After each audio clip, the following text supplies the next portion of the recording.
Be mindful of everything. You know that we living in the last days. I can pretty much say literally, because it's a matter of days before this place goes down, whether it's 300 days, 250 days, 500 days, 600 days.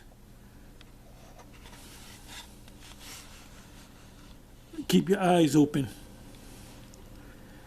and be mindful of things that you say.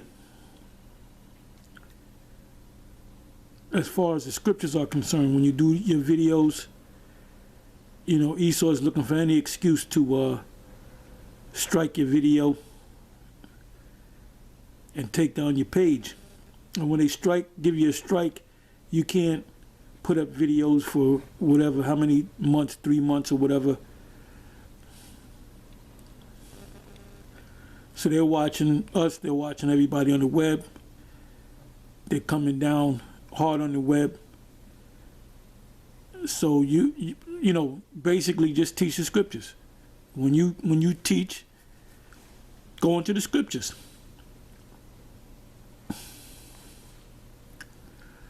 Anyway, I noticed I was watching Apostle Aram Lab's latest video that he did on various topics. And he had mentioned, he spoke about in the beginning of the video about Joe Biden swearing in on the Bible. So I did a little research on the Bible, and that, I guess that's it is a family Bible that goes back to the early 1800s. It's a Catholic Bible because he's a Catholic. And the Apostle Ramlab said that he swore in on the Bible, which condemns the sin of man with man and woman. And then the first thing he does is he reverses the order or the executive order or the decision of Trump, saying you can't be openly gay. So what he did was he went right back to what the order that Obama put out when he was in his administration, that you can you can be a transsexual, transvestite, transgender, you can be a homosexual, you can be a lesbian.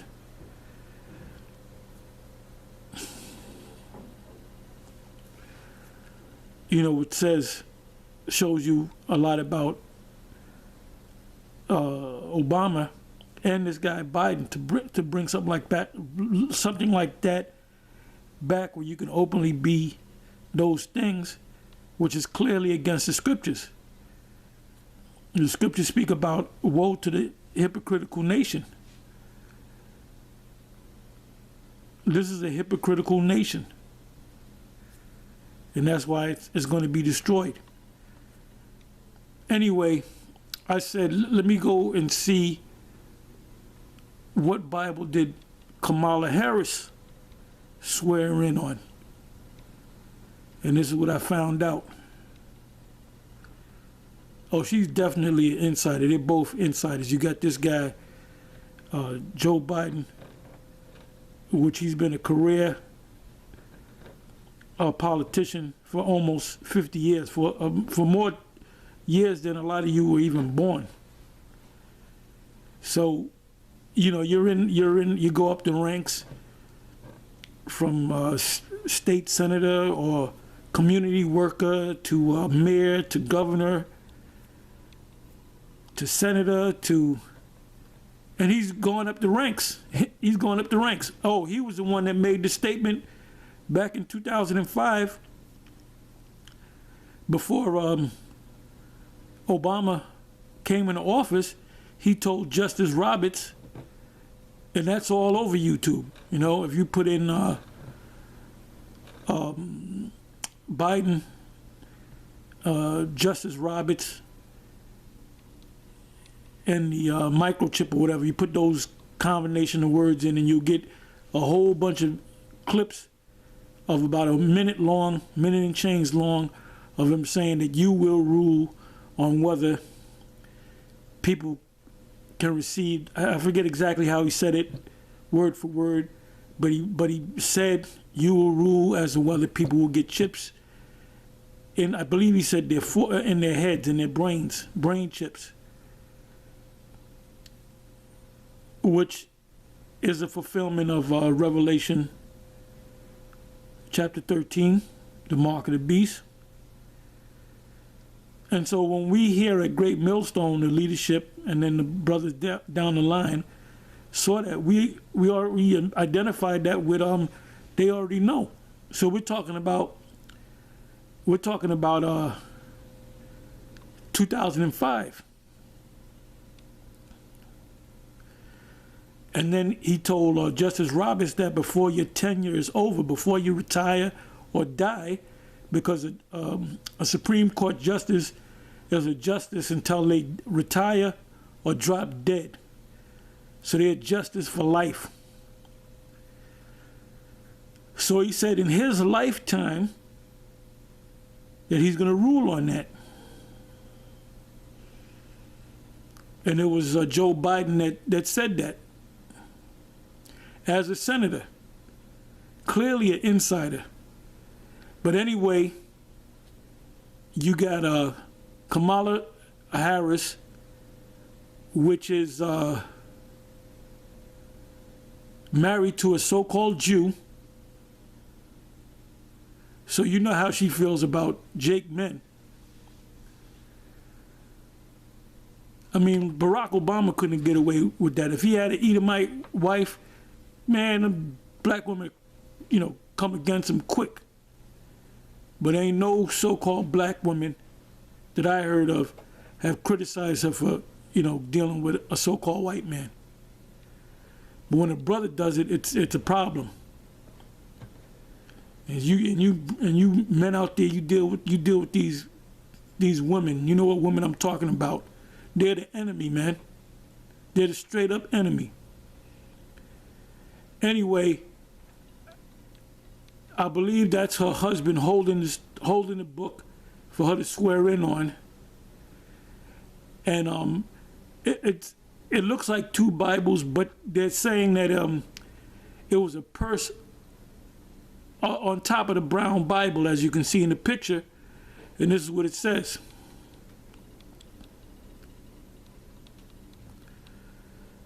Let me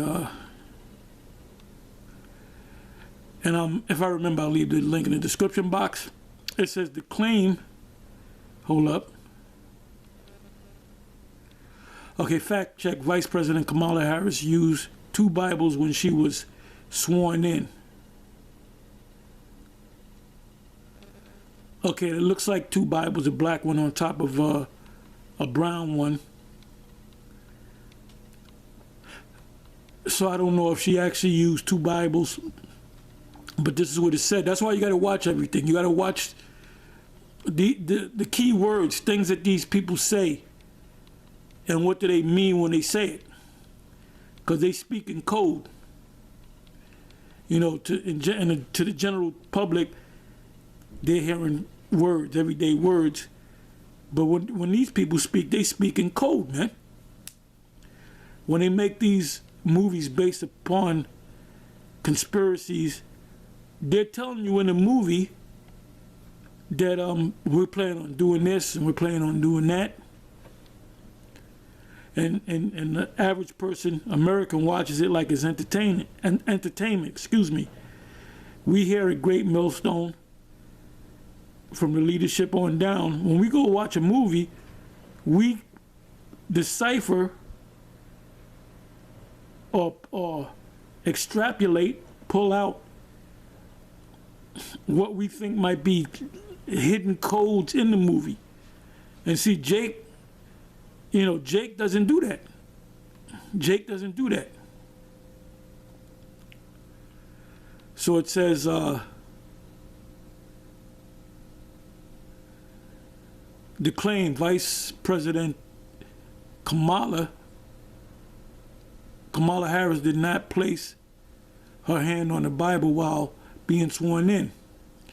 after Vice President Kamala Harris' historic swearing in on January 20th. And let's say she did put her hand on 2 Bibles. It's not the thing where she didn't want to touch the Bible. We don't know. We got to do more. We got to do more checking. But let's say she did do that. Well, that's a hypocritical act anyway, because in the scriptures that you got your hand on, it says in 2 places. Well, it says in the New Testament in 2 places, in James, the 5th chapter, and I believe that's the 12th verse, and Matthew's 5 verse 34, if I'm not mistaken. You can fact check me on it. I'm not going to go to it because we'll make this quick. See, them are basic scriptures. I don't have to open them up and read it like I'm Alexander Scorby.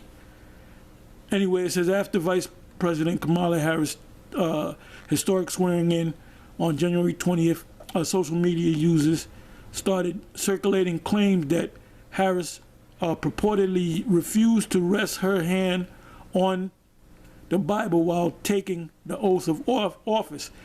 Like I said, what it looks like is a black Bible on top of a brown Bible. Why would you use 2 Bibles? I don't know. Anyway, it says she did not place her hand on the Bible, as you can clearly see when she was inaugurated while being sworn in. A purse wallet is on top of that Bible, a Facebook user wrote. The post included a photo of Harris placing her hand on a black object on the top of a thick copy of the Bible. The post has been shared more than 400 times. USA Today has reached out to the user for comment.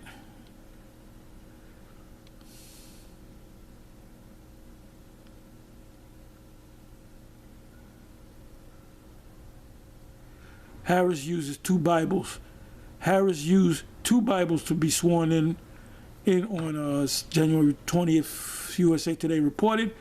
One Bible belonged to the late civil rights icon and Supreme Court Justice Thurgood Marshall, who helped inspire. So they're saying that it was two Bibles, helped inspire her career path. The second Bible belonged to family friend Regina Shelton, whom Harris called a second mother to her and her sister. It goes on to say, Mrs. Shelton would bring her Bible to church every Sunday, sitting alongside her. I was introduced to the teachings of that Bible, Harris wrote in a Bustle article in 2019.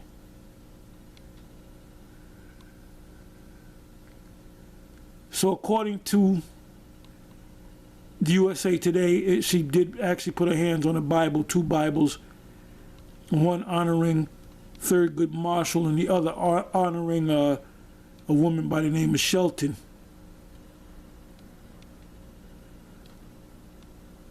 But now, so let's go with that. She actually put her hands on 2 Bibles instead of 1. But in the scriptures, it clearly states that you're not supposed to swear on anything. And anything that Biden, any executive orders, any decisions, any rulings that he makes, any actions that he takes, the vice president is in agreement with that.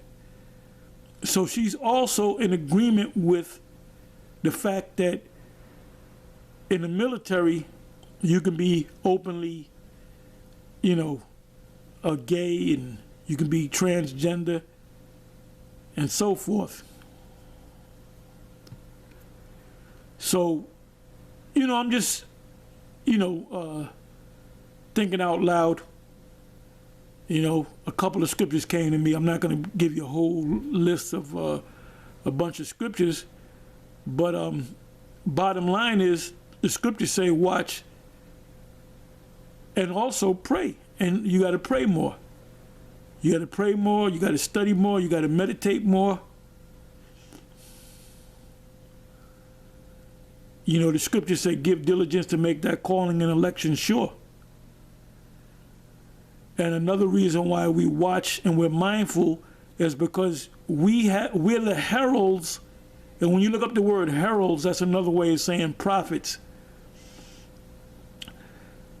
We're to see what's going on so we can tell the people, which are the rest of the elect, what's coming down the road. As we here at Great Millstone been telling you since we got on YouTube more than 10 years ago, that the mark of the beast is in fact the microchip. This vaccination, don't take it. We done told you that. We let you know where we stand on everything that's of importance.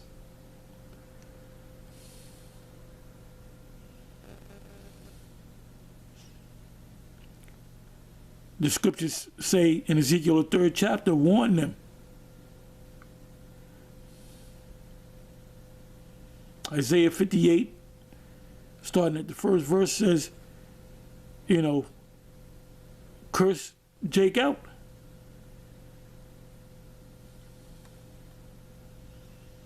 You know, we were sent to these people for a reason. The Most High chose us before we were on this earth.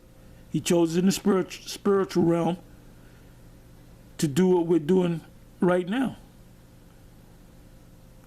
Oh, and I want to say this since it came on my mind. There's a video put up concerning Romans, the 13th chapter. Now, Romans, the 13th chapter is talking about the Roman authorities and that you're under their rule. Now, if they tell you to do something that's against the scriptures, then you go against it. But when Paul spoke about that in Romans, the 13th chapter, the first couple of verses, he was talking about the current rulership. The Most High set up this current rulership. And how do we prove that? You can read Daniel, the 2nd chapter, and you can read Daniel 7th chapter, where it speaks about a 4th beast. So who set up the first beast, which is the Babylonians, the 2nd beast, Medo-Persians, the 3rd beast, the Greeks, the 4th beast, the Roman Empire, and the reviving of the 4th beast, the Roman Empire, which is America and the EU and NATO. The Most High set them up, so they're in the rulership. So we're not to try to take this system down, because this is the Most High set them up to play their part. It says anybody that resists the powers, which is the Roman Empire, during Paul's time, shall receive to themselves damnation.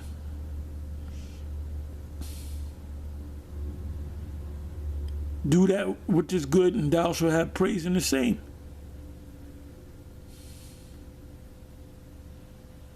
And it goes on to say that he beareth not the sword in vain, which that sword was given to Esau. The Romans descended from Edomites.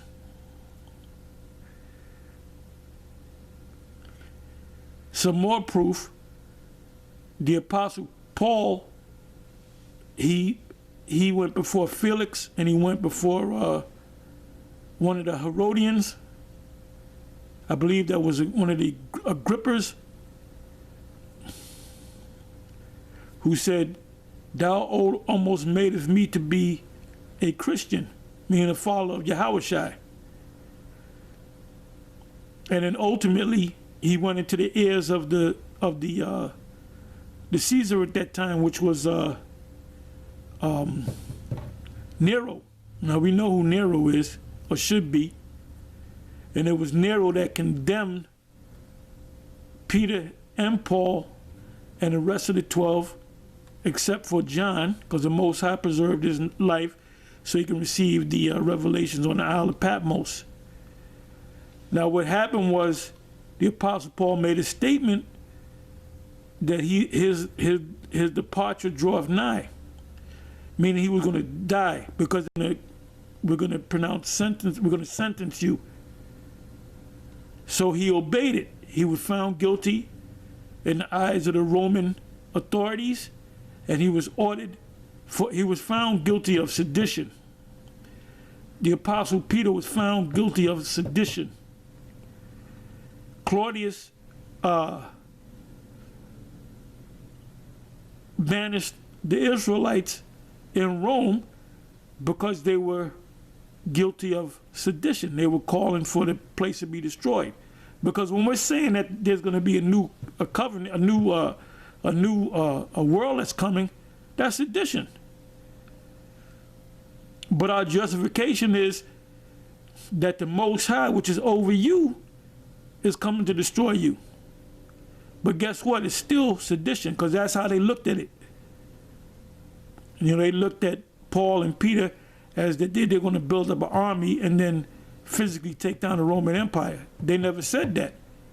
They spoke about how the Lord, Yahweh B'Shem Yahushua, is going to come back. And they didn't understand, when you go to Acts, the first chapter, they thought Yahushua, after he died and rose, that they was going to live in the kingdom 2,000 years ago. They didn't realize that they had to go through hardcore slavery. They didn't realize that they had to suffer Deuteronomy, the 28th chapter, and the curses found in the scriptures.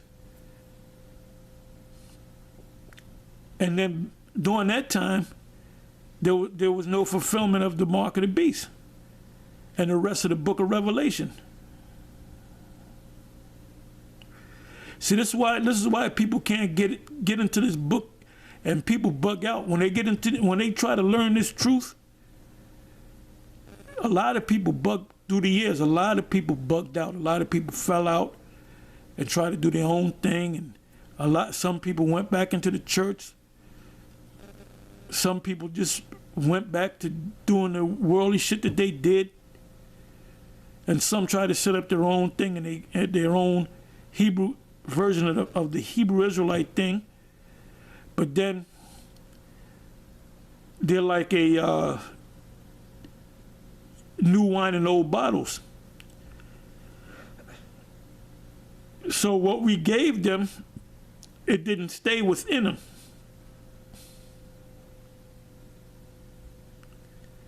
Anyway, I'm going to say shalom.